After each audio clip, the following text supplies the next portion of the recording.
suis très heureuse de vous accueillir aujourd'hui dans cette dynamique municipalité avec laquelle on travaille depuis plusieurs années à faire de ce village un village qui est vitalisé et ça marche. Donc, je suis vraiment très heureuse de ça.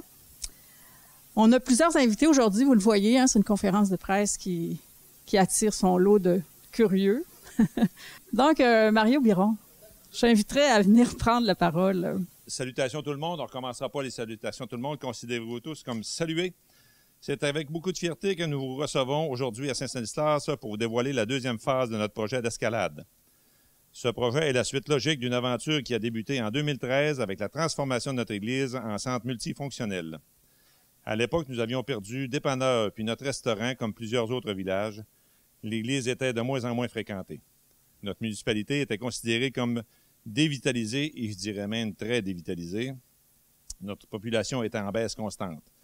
En 2010, notre population était de 347 personnes, alors qu'aujourd'hui, les statistiques 2021 font état de 376, puis en 22, on est plus.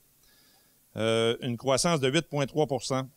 Pour la même période, la MRC accuse une baisse de population de 3,9 avec une perte de 975 personnes sur l'ensemble du territoire.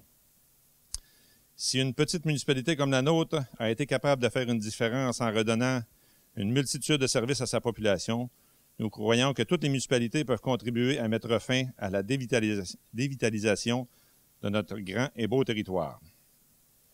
Le projet que nous vous présentons aujourd'hui a demandé l'audace, mais aussi de la vision. Après 5 ans d'opération, le mur d'escalade n'est toujours pas viable. Mais cette situation ne nous a pas découragés.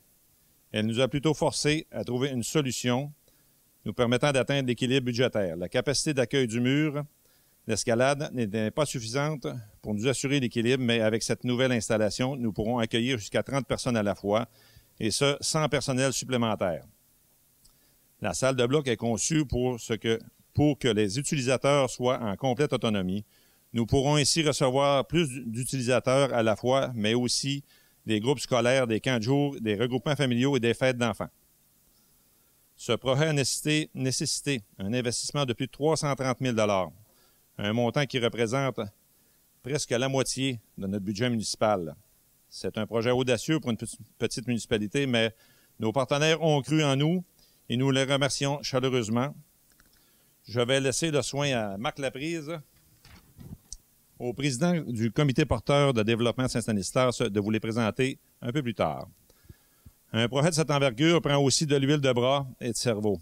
Je profite de l'occasion pour remercier Caroline Gagnon, notre directrice générale, pour son efficacité et sa capacité à embarquer dans nos projets fous, et les conseillers et conseillères de la municipalité aussi. Avec l'arrivée de Cathy Fontaine, la municipalité, nous avons aussi une belle relève vient assurer le fonctionnement de nos installations à long terme. Je tiens également à souligner l'apport inestimable de Marc Laprise dans cette aventure. Il est où, Marc, là? Ah, il est là. Il prend pas beaucoup de place, mais quand il veut, il en prend pas mal. Je t'ai rendu où avec tout ça, là? OK. C'est un complice de la première heure, ancien maire de Saint-Stanislas. Il n'a jamais cessé de s'investir à fond dans le développement de la municipalité. Ensemble, on ne compte plus les heures que nous avons données pour la réalisation de ce projet, mais aussi dans le projet initial de requalification de l'Église dans tous les autres qui sont présentement... Ah oui, c'est parce qu'on a plein d'autres projets dans Marmite, là, c'est ça. Mais Marc est un bénévole précieux qui nous permet de rêver grand. En terminant, comme vous le savez, notre MRC a signé une entente de vitalisation avec la MAMACH pour soutenir notre développement.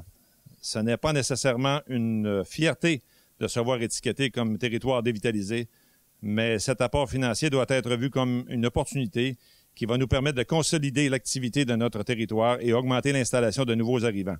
J'invite donc mes collègues maires et mairesses à continuer d'oser réaliser des projets originaux et complémentaires qui vont contribuer à ce que notre territoire soit davantage connu et reconnu pour sa qualité de vie. C'est ensemble que nous pouvons revitaliser notre territoire. Merci beaucoup et j'ai vraiment hâte de vous présenter notre projet tout à l'heure. Parce que vous ne le voyez pas, il est caché, on va le dévoiler tantôt. Merci beaucoup tout le monde.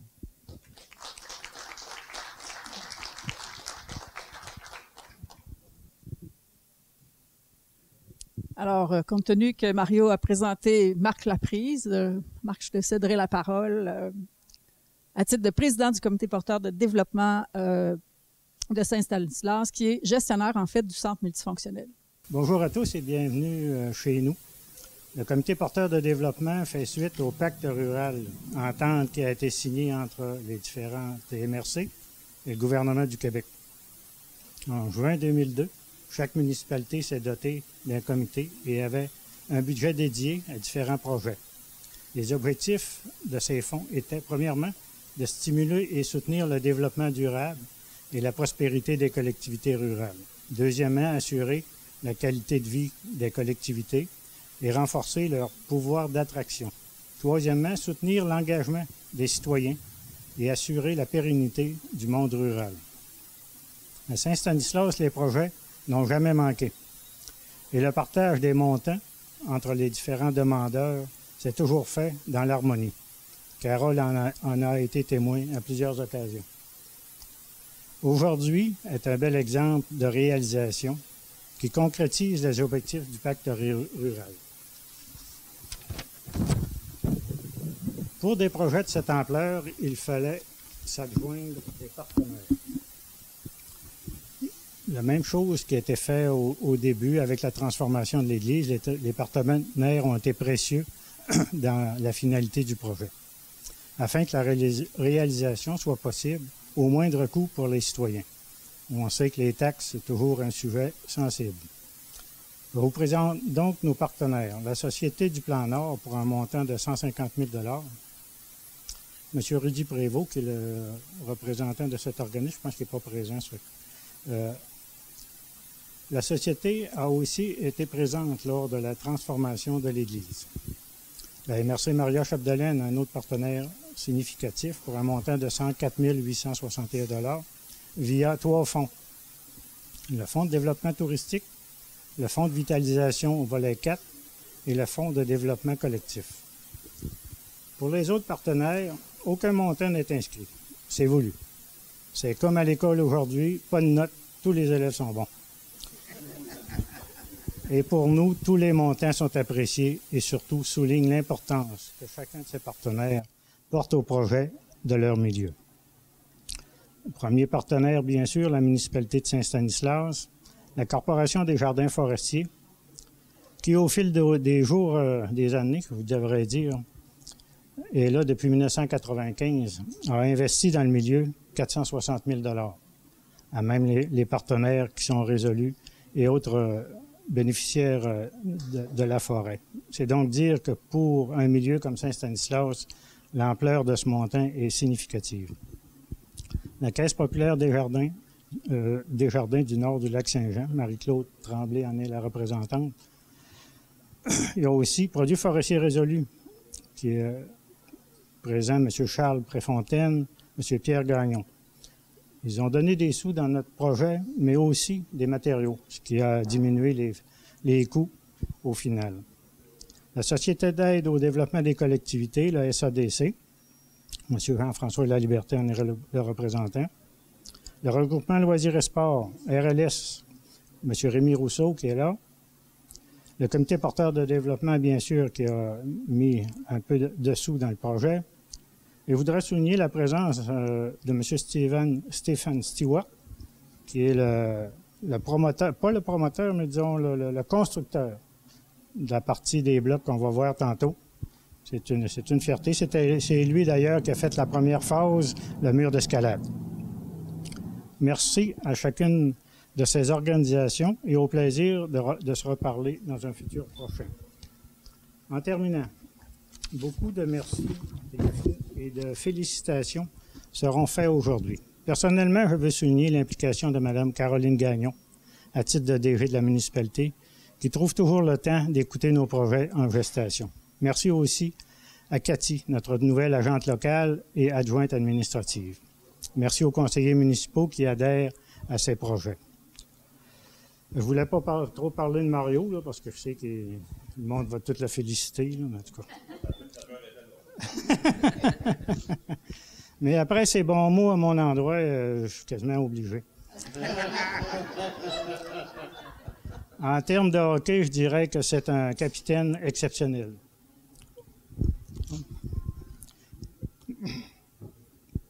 Tu vas être obligé de le lire, Marie. Qui a une vision du jeu spéciale, toujours vers l'avant. Il sait rallier ses joueurs et les mener au but, soit un nouveau projet. Pour ses alliés, il faut être en forme pour le suivre. Merci spécial à toi, Mario, de la part des citoyens de la municipalité qui ont vu grandir la municipalité grâce à ta grande implication dans tous ces projets qui ont été réalisés et en l'avenir. Merci beaucoup.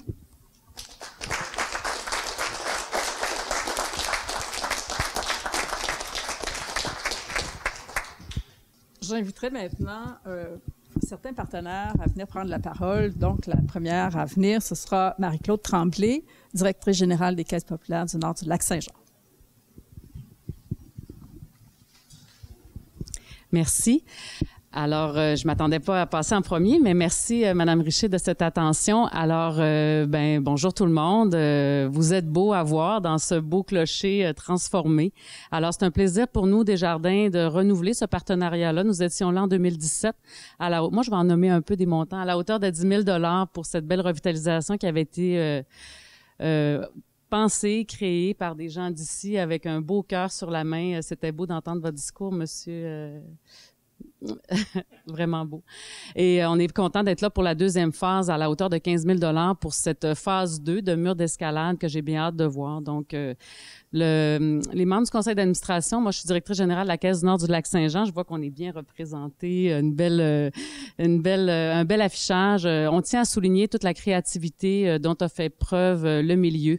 Une créativité avec du courage et de l'audace, comme vous avez dit, Monsieur Biron, hein, qui est tout à votre honneur vraiment et qui fait l'envie de plusieurs voisins là, qui voient une église tellement belle et tellement dynamique. Donc, bravo pour tous vos efforts de revitalisation avec autant de créativité et de courage.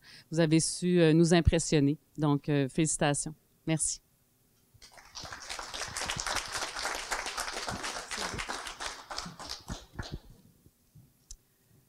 J'inviterai maintenant le directeur général Forêt Lac-Saint-Jean, M. Charles-André Préfontaine de Résolu. Merci beaucoup. Merci beaucoup de nous accueillir dans votre magnifique municipalité. Franchement, je suis un nouveau résident de la région du Lac-Saint-Jean, arrivé depuis peu, dans ma dernière année. Et puis, je peux vous dire que je suis franchement impressionné par ce que je vois, le projet là, de transformer l'Église en un centre où toutes les générations peuvent se rencontrer, puis vivre leurs activités, puis vivre en commun. Je trouve ça vraiment fantastique. Pour Produits forestiers résolus, évidemment, il y a une importance très importante à mettre à travailler avec nos communautés, à laisser une empreinte dans nos communautés. Puis, franchement, vous nous donnez ça un petit peu facile, parce qu'avec des projets comme ça qui sont tellement rassembleurs, là, de pouvoir s'associer à ça, pour nous, franchement, c'est un honneur, c'est une fierté, puis on voit tout de suite qu'il y a des résultats qui sont extraordinaires. Je prends la peine quand même de saluer au passage et de souligner le travail de Monsieur Laprise avec les jardins forestiers de Saint-Stanislas. Vous savez, l'industrie forestière, la foresterie en général, on a malheureusement souvent mauvaise presse. Je vous en tiendrai pas rigueur, mesdames et messieurs les journalistes, pas aujourd'hui. Mais ici, on a vraiment comme un exemple éloquent de ce que peut être l'aménagement forestier durable. Qu'est-ce que c'est que l'aménagement forestier durable? C'est quand on réussit à rejoindre toutes les sphères de l'aménagement forestier pour redonner aux collectivités de façon durable, puis pour que les ressources demeurent utilisables pour l'ensemble de la collectivité pour la perpétuité. Puis perpétuité, c'est assez long, surtout vers la fin. Puis, dans l'aménagement forestier durable, ce qu'on recherche, c'est un apport économique, un apport écologique et un apport social. bien, c'est exactement le genre de projet qui réussit à rallier toutes ces sphères-là, puis c'est un tour de force. C'est réellement un tour de force. Alors, on est fiers de pouvoir s'associer à ce genre de projet-là pour prouver que l'aménagement forestier peut être durable ici en région. Fait que merci beaucoup.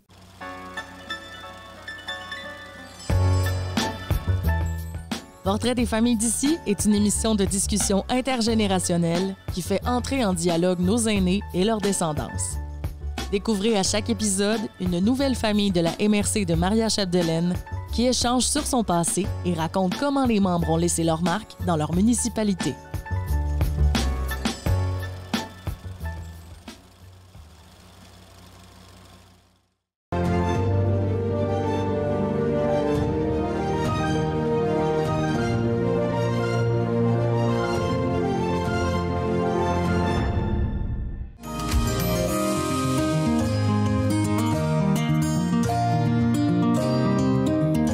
Donc, je suis bien content d'être avec vous autres aujourd'hui. Quand Marc m'a demandé de vous adresser la parole puis dire un petit mot, j'ai sauté sur l'occasion parce que c'est important de souligner les beaux moments comme celui d'aujourd'hui. Tu sais, qu'on voit des résultats concrets de ce qui se passe avec des bénévoles puis qui se donnent des moyens. On peut voir qu'est-ce qu'on peut faire concrètement sur le terrain. Donc, merci à M. Biron, maire de Saint-Stanislas. Merci à Marc. Marc, lui, il a le titre de bénévole personnage professionnel. Moi, c'est le titre que je lui donne. C'est un personnage. On va en reparler un petit peu plus loin. Qui est président d'Agir aussi depuis plusieurs années. Ben, il s'occupe dans le mouvement, dans notre mouvement de réseau d'économie sociale, autant au niveau de l'implication avec les jardins forestiers, avec sa corporation qu'avec Agir depuis le tout début. La corporation a été fondée en 1994. Les activités ont commencé en 1995. Fait que Marc est là depuis le début. Distingués invités, merci d'être là en si grand nombre pour ce beau projet qui se concrétise encore une fois, disons une phase 2 au niveau de la communauté Saint-Stanislas, puis qui rayonne aussi, je pense, beaucoup dans les environs.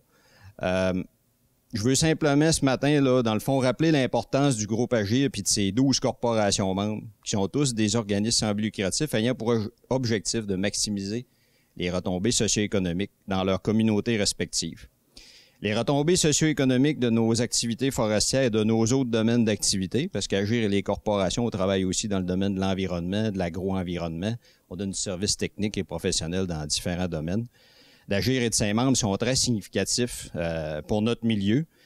Uniquement entre 2018 et 2020, ce sont plus de 140 projets locaux, dont celui qu'on vous présente aujourd'hui, qui ont été réalisés dans la MRC de Maria-Chapdelaine et qui ont été soutenus pour une somme, quand je vais vous donner le montant, ça paraît important, mais c'est autant des sous qui peuvent provenir d'Agir et de ses membres. On parle de 990 122 $ dans les 3 dernières années qui ont été réinvestis dans 140 projets locaux. Tout ça est rendu possible par on va l'appeler comme ça, un vieux partenariat qui existe depuis 30 ans. On a les gens de Produits forestiers résolus qui sont ici aujourd'hui. Merci à Charles-André et à Pierre d'être présents.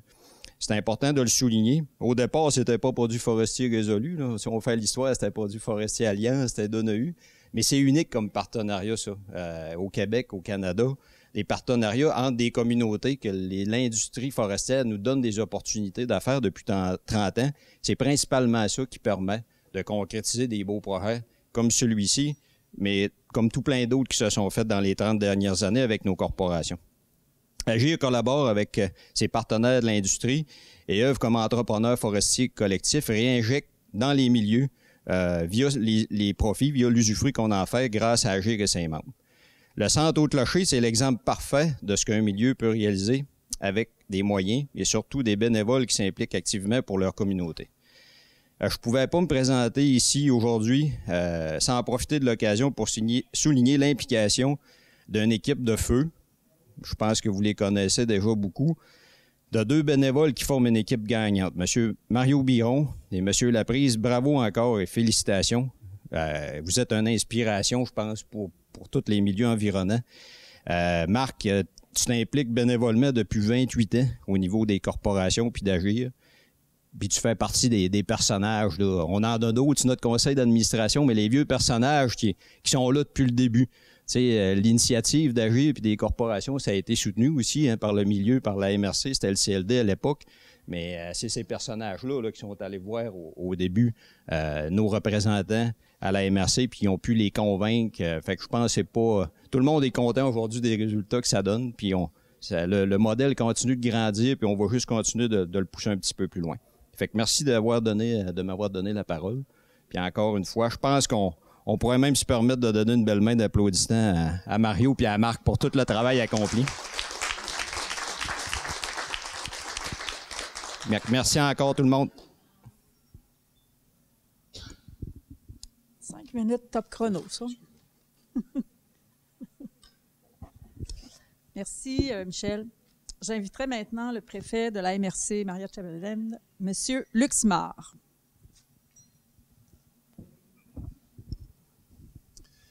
Merci, Carole. Bonjour tout le monde. Bonjour Alexis, Mario.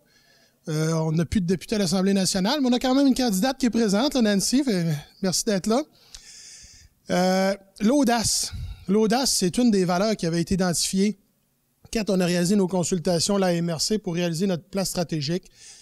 Et je pense que c'est une valeur qui colle bien aussi là, à la municipalité de Saint-Stanislas, puis qui colle bien aussi à son maire, Mario Biron, là, qui était là depuis son 4e mandat, puis il a été à la tête pas mal toute de la réalisation du projet qui date depuis quelques années ici. Puis son acolyte, Marc, inséparable, Marc, il n'aime pas ça prendre le micro, mais je peux vous dire qu'en coulisses, il travaille fort, puis il travaille bien, puis j'ai bien apprécié le petit historique que Michel a fait, parce qu'il a travaillé très, très fort pour le développement de son milieu.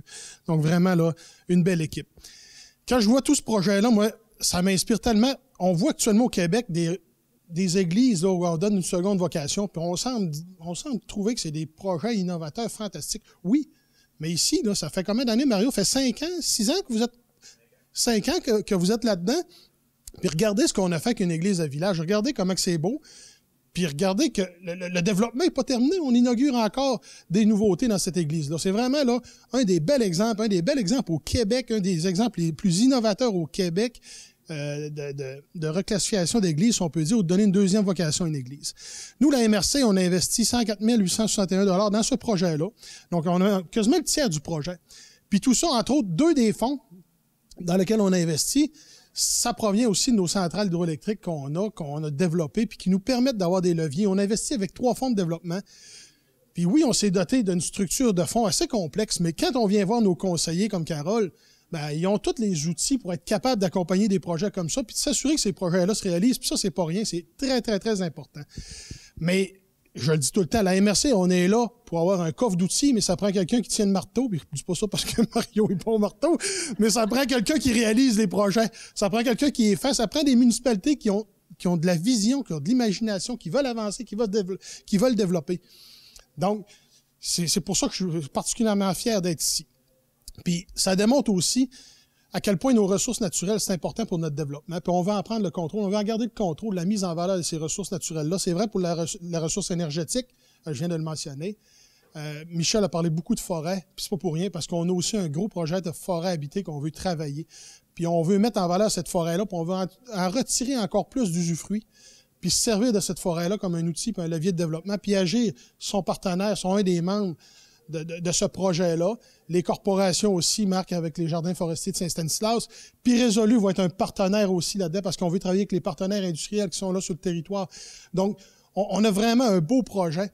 Puis pour nous, ça passe par la prise en main de nos ressources naturelles, la mise en valeur de ces ressources-là, puis pour en faire bénéficier le plus grand nombre possible. Donc, vous allez le voir au cours des prochaines années, c'est un grand détour, mais vraiment, aujourd'hui, je pense qu'il faut être fier de la municipalité, de tout ce qui a été fait, avec les moyens, avec Mario, avec sa grosse équipe municipale, avec Caroline, qui a travaillé fort là-dessus. Puis vous avez vu la complexité du montage financier qui a été présenté aussi. Vous avez vu les gens qui ont pris la parole et les autres. Donc vraiment, là, félicitations, Mario. Puis on a hâte de voir, là, on va voir les blocs d'escalade, puis j'ai hâte de revenir ici pour la prochaine annonce dans quelques années. Merci, Mario.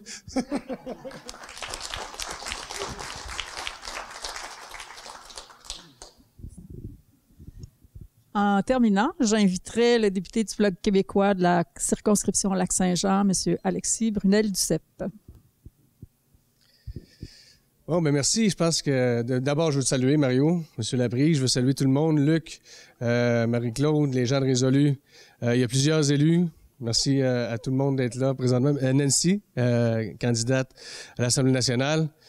Écoutez, je vais essayer de faire un petit wrap-up de ce qu'on a entendu, là, mais je pense qu'il y a des mots. Je vais essayer de pas trop parler longtemps, c'est promis. Je dépasserai pas le 3 minutes. Je pense qu'il y a des mots qui sont ressortis aujourd'hui. Un des mots qu'on a entendu souvent, c'est fierté. Ça, je pense que tous les intervenants aujourd'hui ont parlé de fierté. On a parlé aussi d'exemple, d'inspiration. Et ça, Mario, je pense que c'est tout à ton honneur parce que ça a traversé les frontières de la région, Saint-Stanislas puis l'Église. Sur la prise, c'est la même chose, là. Ça a traversé, c'est à la grandeur du Québec que c'est devenu un exemple. Puis même à l'extérieur des frontières du Québec. Donc ça, on a parlé de fierté, on a parlé d'inspiration, mais aussi de la volonté. Et c'est là-dessus, je pense qu'il faut mettre, le doigt dessus, là. La volonté, vous avez jamais lâché. Vous vous battez pour votre milieu, pour votre communauté. Puis aujourd'hui, on a les chiffres. Il y a plus de monde qui habite ici depuis ce temps-là. Vous avez fait quelque chose qui vous ressemble aussi. L'Église, c'est un endroit qui est rassembleur, qui est chaleureux. C'est à votre image. C'est à l'image du Lac-Saint-Jean, c'est à l'image des Genois, c'est à l'image des gens de Saint-Stanislas. Franchement, moi, je suis content d'être ici. Il n'y a même pas d'argent du fédéral qui est mis là-dedans, puis j'ai la chance de parler. En fait, je suis content. Je suis content, mais c'est la chance que j'ai aujourd'hui de pouvoir vous féliciter puis de dire que vous avez fait ça en équipe, oui, mais ça prend un leadership. Ça prend un leadership. Ce leadership-là, vous l'avez fait. C'est grâce à vous aujourd'hui. Puis oui, il y a plusieurs partenaires, mais c'est vous qui les avez regroupés. À ce moment-là, ben, même quand quelqu'un ne met pas une scène du fédéral, il est quand même invité à parler. Ça prouve... Ah, c'est ça! C'est ça, je me disais. Avec le prochain, Mario, on va être là, c'est sûr et certain. On va être là, Mario. On va être là parce que je sais que tu vas venir cogner à notre porte de toute façon. Puis la porte va être grande ouverte. Tu n'auras même pas besoin de cogner. On t'attend déjà dans le bureau pour tes prochains projets. Donc, félicitations encore une fois. Félicitations à tout le monde d'avoir cru en ce projet-là. Grâce à vous, on a ça encore aujourd'hui. Je sais que c'est pas fini. Puis on va être là, puis tout le monde, je pense, déjà, est déjà certain qu'on va être là pour la suite des choses. Donc, félicitations encore une fois, puis merci de l'invitation.